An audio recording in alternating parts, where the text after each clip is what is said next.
여러분, 김재구입니다.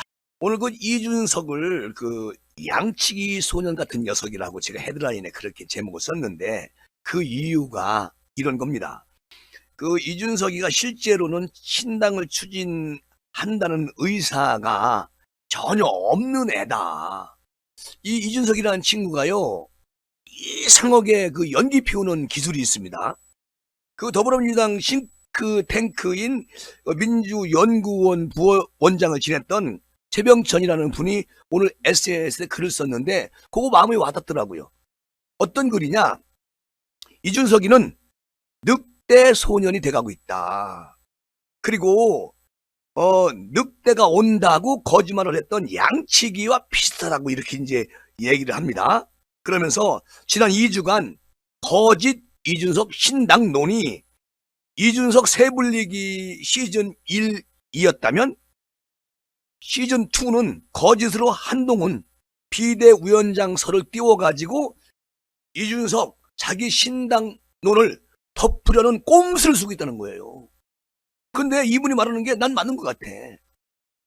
자, 준석이가 한동훈 비대위원장 설을 만들어 놓고, 그리고 또 인요한 위원장이 윤핵관의 험지를 요구하지 않아도 충분히 성립 가능한 그런 내용인데, 그럼에도 불구하고 이준석이가 한동훈 비대위원장 설을 제기한 이유가 뭘까요? 자, 이것은 세간의 관심을 돌리기 위한 그런 꼼수를 부리고 있는 겁니다.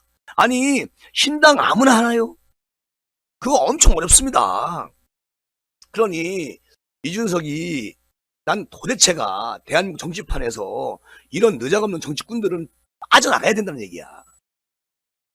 이준석이가 어제 인 위원장이 윤핵관의 험지를 요구하는 것은 한동훈 장관을 비대위원장으로 데려오기 위한 예비 과정이라고 주장을 했어, 어제요.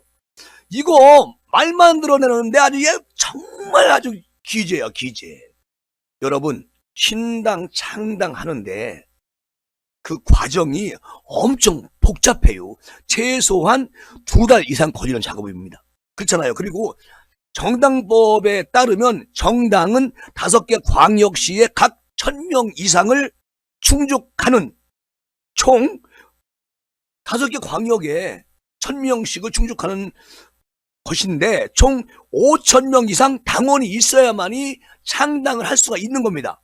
그리고 신당 창당 여부를 12월 말에 결심을 하고 신당을 만들어가지고 내년 4월달 총선에 대응한다는 거, 이거는요, 물리적인 맞지 않아요. 이거는 전혀 있을 수 없는 것을 이준석이는 소설을 쓰고 있습니다.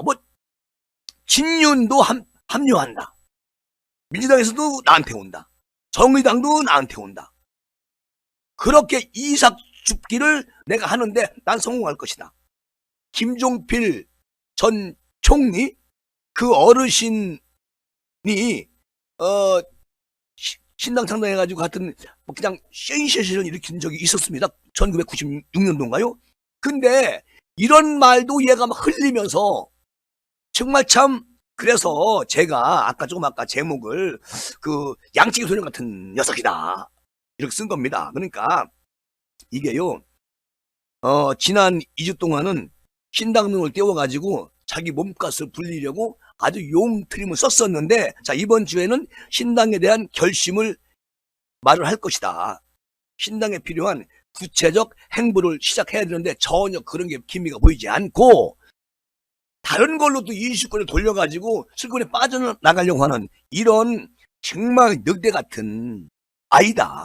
내가 왜 이 말씀을 드리느냐면요, 김웅이라고 국민의힘 국회의원 있잖아요. 사실 비윤입니다, 김웅이가. 근데 무슨 말을 오늘 했느냐면, 아니, 내가 왜 이준석 신당에 합류를 합니까? 내가 왜 나갑니까? 이준석이는 쫓겨난 사람이고 나는 아직 쫓겨나지 않았어요. 강하게 오늘 이야기를 했는데, 자, 김웅 의원이 나는 신당으로 갈 명분도 없고 또 그 신당 이준석이 하지도 않는다. 말장난으로 끝날 것이다. 이렇게 얘기를 했어요. 무슨 말이냐면, 이준석이는 당 대표지만 쫓겨난 사람이고 나 김웅이는 우리 당 의원들이 아직 나를 쫓아내지 않았지 않습니까? 이 말이에요. 그러면서 당 대표까지 출마했던 나 김웅이가 당대표 출마했었죠.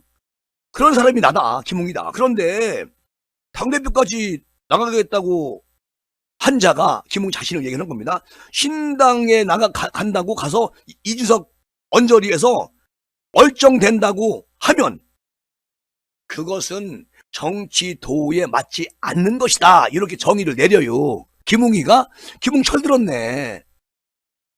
뭉칠 때는 확실하게 뭉쳐야 돼. 이승만 대통령이 한 얘기 있죠. 뭉치면 살고 흩어지면 죽습니다. 여러분 이렇게 하셨잖아. 이승만 전 대통령님께서 뭉치면 사는겨, 흩어지면 죽는겨. 자, 김웅 의원이 그동안 자신이 정부를 향해서 쓴소리를 많이 했다. 향후 공천에서 불리하게 작용될 수 있다는 그런 전망도 있긴 있는데 윤핵관, 윤 대통령 핵심 관계자들은 빼고 나머지 우리 당 의원들이 김웅이를 응원해주고 있다고 오늘 그런 얘기 하더라고요. 그러면서 우리도 정말 그런 소리 하고 싶은데 못하고 있다. 이제 뭐 김웅 의원 친한 의원들이 그렇게 얘기했나 보지. 그러면서 미안하다고 얘기해주고 싶다. 이렇게 이제 위로를 해 주드러나는 거예요. 근데 그런 의원들은 혹 이준석이가 신당을 차리면 김웅이 마음이 흔들릴까봐 일단 주저앉히는 생각으로 그만 했겠지. 그리고 이렇게 얘기하네. 김웅이가 오늘 대통령님께서도 이것을 아실 것이다. 그리고 만약에 우리 윤 대통령님이 진짜 기분이 나쁘셨다면 뭔가 한마디라도 하셨을 텐데 그래 대통령님한테 쓴소리하는 의원들한테. 그런데 지금까지 그 누구에게도 대통령님의 불쾌하다는 그런 말씀을 하신 적이 없고 그런 소리를 안 하신 걸로 나는 알고 있다. 나는 그래서 대통령님이나 국민의힘이 잘못된 점이 만약에 있다면 쓴소리를 더 해달라고 대통령님은 그렇게 생각하시는 것 같다. 어쨌든 이유 불문하고 지금 김웅이가 이렇게 후미에 말하는 부분이 있잖아요. 이런 것은 사실 김웅이도 국민의힘 나가서 이준석이 끝나풀로 붙어 있은들 뭐가 오겠습니까? 그러니까 아까 제가 말씀드린 것처럼 이준석이는요 신당 이거는 그냥 시나리오를 하나 만들어서 던져놓고 자기 몸값을 부풀리면은 국민의힘이나 대통령실에서 컴온 뭐 하나 한 자리 줄게 요런 거는 노린 거 아니냐. 아주 얍삽한 이런 정치꾼이다. 이준석이는 난 그렇게 생각이 됩니다. 그래서 오늘은 김웅이하고 이준석의 관계가 완전히 이제 끝났다. 김웅이가 오늘 얘기했잖아요. 요거 사실입니다. 그러니까 이준석이는 정말로 양치기 소년 같은 녀석이고 김웅이는 돌아온 김웅으로 그렇게 우리는 생각해도 괜찮을 것 같습니다. 그래서 요 얘기를 하기 위해서 지금 여러분 앞에서 이렇게 시사를 했습니다. 마무리하겠습니다. 지금까지 김정구였습니다. 감사합니다.